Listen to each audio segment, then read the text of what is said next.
Hello दोस्तों, आज हम बात करेंगे रमज़ान के टाइम किडनी पेशेंट्स को क्या क्या चीज़ों का विशेष ध्यान रखना चाहिए, क्या क्या प्रिकॉशंस उनको लेने चाहिए ताकि रमज़ान के टाइम जब वो रोज़े रखते हैं या फास्ट रखते हैं तो उनकी किडनी का डैमेज नहीं हो। हमने ऑलरेडी एक वीडियो में डिस्कस किया था कि रमज़ान के टाइम किडनी पेशेंट को क्या क्या तरह की प्रॉब्लम्स आ सकती है, कौन कौन से इश्यूज हो सकते हैं और कौन कौन से कैटेगरी के किडनी पेशेंट्स हैं जिनको रमज़ान में रोज़े नहीं रखने चाहिए यानी फास्टिंग नहीं करनी चाहिए, उनके लिए नुकसानदायक होगा। आज हम बात करेंगे प्रिकॉशंस क्या क्या रख सकते हैं, खाने पीने में क्या विशेष ध्यान आपको रखना चाहिए और लाइफस्टाइल में क्या क्या चेंजेस आपको करने चाहिए ताकि आप अपनी किडनी को सेफ रख सके फास्टिंग करने के दौरान। टॉपिक पर जाने से पहले जो लोग हमारे चैनल पर नए हैं उन्हें रिक्वेस्ट करता हूँ कि चैनल को सब्सक्राइब करें, वीडियोस को लाइक करें, शेयर करें, फॉलो करें, कमेंट करें, पूरा देखें। टॉपिक इंपॉर्टेंट है, इसे एंड तक देखिएगा। चलिए शुरू करते हैं।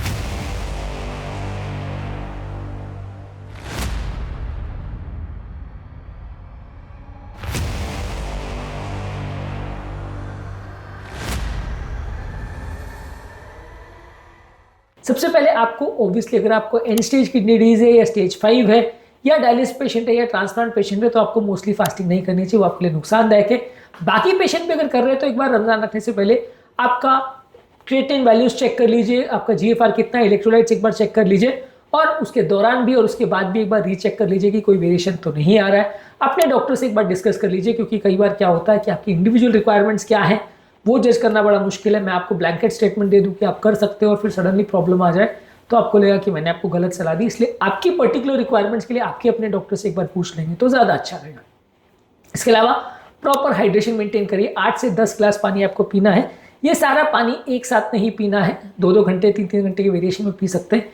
रात को खाना खाने के बाद यानी इफ्तार के बाद और मॉर्निंग का खाना यानी शुरू करने से पहले आपको ये करना है। ऑब्वियसली बीच में जो फास्टिंग का पीरियड है वहाँ पानी पीना अलाउड नहीं, तो आप नहीं पी सकते, पर उसके बाकी टाइम पे आप जानबूझ के एक्स्ट्रा पानी अगर पिएंगे तो बॉडी की पानी की कमी पूरी होगी और आपको डिहाइड्रेशन का प्रॉब्लम नहीं जाएगा उतना ज़्यादा। इसके अलावा सॉल्टी फूड बहुत ज़्यादा मत लीजिए, बहुत ज़्यादा तला हुआ और बहुत ज़्यादा चाय कॉफ़ी मत लीजिए। ये सारे खाद्य पदार्थ बॉडी को डिहाइड्रेट करते हैं, आपकी बॉडी की पानी की कमी को बढ़ाते हैं। ये सारे खाद्य पदार्थ आपको नहीं लेने हैं यदि आप फास्टिंग कर रहे हैं। डिहाइड्रेशन किसी भी कीमत पे नहीं होना चाहिए। आपको बहुत ज़्यादा सॉल्टी, स्पाइसी और प्रोसेस फूड लेने से डिहाइड्रेशन होने का चांस है, तो ये आपको अवॉइड करना है। इसके अलावा बहुत ज़्यादा वाटर ओवरलोड भी नहीं करना है। यदि कोई व्यक्ति डायलिसिस पे है या उसके फ्लूइड के रिस्ट्रिक्शंस है, बहुत ज़्यादा वॉल्यूम ऑलरेडी भरा हुआ है, अगर ऐसा व्यक्ति पानी बहुत ज़्यादा पी रहा है और खासकर अगर यूरिन आना पहले से बंद है या कम है तो बहुत ज़्यादा मुश्किल हो जाएगी। वैसा व्यक्ति पानी ओवरलोड नहीं कर सकता। वैसा व्यक्ति को खैर आइडियली रोज़ा भी नहीं रखना चाहिए क्योंकि वैसा व्यक्ति को रखने में बहुत ज़्यादा रिस्क हो जाएगा। लेकिन अगर रख भी रहे तो भी आपको बहुत ज़्यादा पानी का ध्यान रखना पड़ेगा क्योंकि ज़्यादा पानी पिएंगे तो पानी भर जाएगा, कम पानी पिएंगे तो डिहाइड्रेट हो जाएगा, तो मुश्किलें आपके लिए ज़्यादा है। इसके अलावा यूरिन जो आ रहा है उसके आउटपुट को चेक करिए, उसके कलर को देखिए। अगर यूरिन का वॉल्यूम सडनली कम हो रहा है तो वो इंडिकेट करेगा कि कोई बीमारी बढ़ रही है या यूरिन आपकी बॉडी में कम हो रहा है, किडनी फेलियर में जा रहा है। तो यूरिन के वॉल्यूम पर ध्यान रखिए और कलर पर ध्यान रखिए। यदि कलर यूरिन का ब्राउन हो रहा है या डार्क येलो हो रहा है, इसका मतलब बॉडी डिहाइड्रेट हो रही है या किडनी फेलियर में जा रहा है, तो आपको तुरंत फास्टिंग रोक के तुरंत पानी पीना पड़ेगा, नहीं तो प्रॉब्लम्स बढ़ जाएगी। अगर यूरिन बिल्कुल पेल येलो कलर का अच्छा खासा यूरिन अगर आ रहा है तो फास्टिंग करने के लिए वो एक ग्रीन सिग्नल है। अगर ब्राउन या डार्क येलो आ रहा है तो वो फास्टिंग के लिए एक रेड सिग्नल है। इसके अलावा खाने पीने में क्या ध्यान रखना है, तो किडनी फ्रेंडली फूड प्रोडक्ट्स को ज़्यादा ध्यान दीजिए, जैसे कि high potassium containing food products को आपको अवॉइड करना है। केला, संतरा, मौसम्बी, पोटैटोस, नींबू, खजूर, ये सारी चीज़ों में पोटेशियम की मात्रा ज़्यादा होती है तो उसको अवॉइड करिए। ये सारी चीज़ों में आपको बहुत ज़्यादा अगर लेते हैं तो बॉडी का पोटेशियम लेवल बढ़ सकता है, खासकर एडवांस किडनी डिजीज के पेशेंट्स में। इसके अलावा लीन और फैट फ्री प्रोटीन्स पर ज़्यादा ध्यान रखिए, जैसे कि फिश है, अंडे का सफ़ेद पोर्शन है और चिकन है। अगर किसी व्यक्ति को किडनी ऑलरेडी बहुत खराब है तो बहुत ज़्यादा प्रोटीन मत लीजिए, नहीं तो वो किडनी की कंडीशन को बिगाड़ सकता है। जो खाद्य पदार्थों में फॉस्फोरस ज़्यादा है उसको अवॉइड करिए। ये प्रोसेस फूड्स में, डेयरी प्रोडक्ट्स में और सोडा में ज़्यादा होता है, खासकर कोला में यानी ब्लैक जो कोल्ड ड्रिंक होता है उसमें ज़्यादा होता है, उसको अवॉइड करिए। लो पोटेशियम कंटेनिंग फ्रूट जैसे एप्पल्स है, पियर्स है, गुआवा है और बेरी है, ये सबको ज़्यादा मात्रा में ले सकते हैं। इसके अलावा खाने में नमक की मात्रा को कम रखना है। हाई नमक वाली चीज़ें जैसे अचार, पापड़, सॉस और प्रोसेस स्नैक्स को अवॉइड करिए और इसके बदले आप ऐसी चीज़ों को लीजिए जिसमें कम मात्रा में नमक हो। ये शरीर में ब्लड प्रेशर को भी बढ़ा सकता है और आपके ओवरऑल किडनी फेलियर का कारण बन सकता है, तो उसको अवॉइड करिए। अगर पेशेंट डायलिसिस पर नहीं है तो उसमें लो प्रोटीन फूड प्रोडक्ट्स लेने चाहिए। उनको दालों को थोड़ी कम मात्रा में रखना है, दही, पनीर और एग वाइट्स को लिमिटेड मात्रा में लेना है लेकिन कम रखना है। बहुत हाई प्रोटीन लेंगे तो किडनी पर नुकसान कर सकता है। अगर कोई पेशेंट ऑलरेडी डायलिसिस पे है तो वैसे व्यक्ति को प्रोटीन इंटेक को ज़्यादा हाई रखना पड़ता है, क्योंकि वैसे व्यक्ति को बॉडी में प्रोटीन की कमी हो जाती है। तो वैसा व्यक्ति लीन मीट्स, फिश, एग्स, ये सारी चीज़ें अगर लेगा तो चलेगा।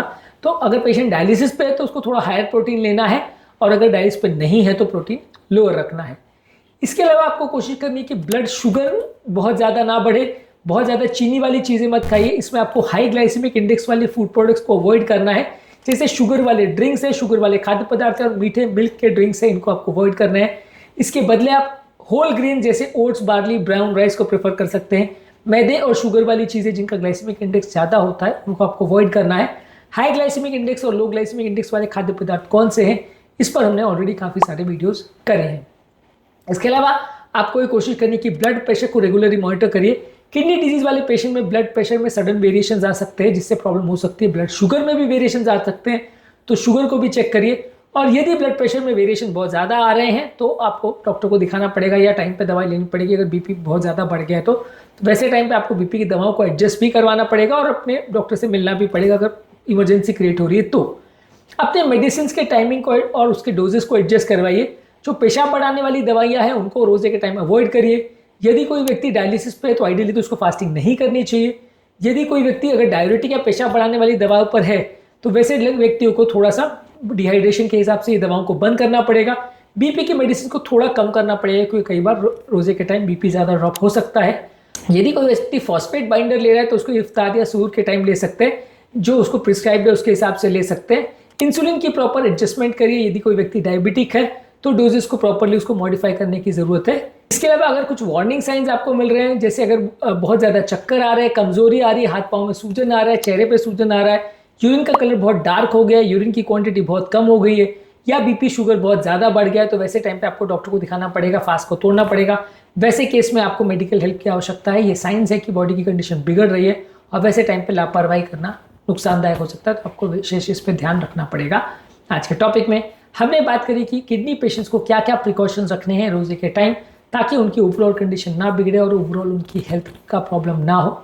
उम्मीद करूंगा कि आज के टॉपिक पे कुछ नई बातें जानने को मिली होगी। जो लोग हमारे चैनल पर नए हैं उन्हें रिक्वेस्ट करूंगा कि चैनल को सब्सक्राइब करें, वीडियोस को लाइक करें, शेयर करें, फॉलो करें, कमेंट करें, पूरा देखिए।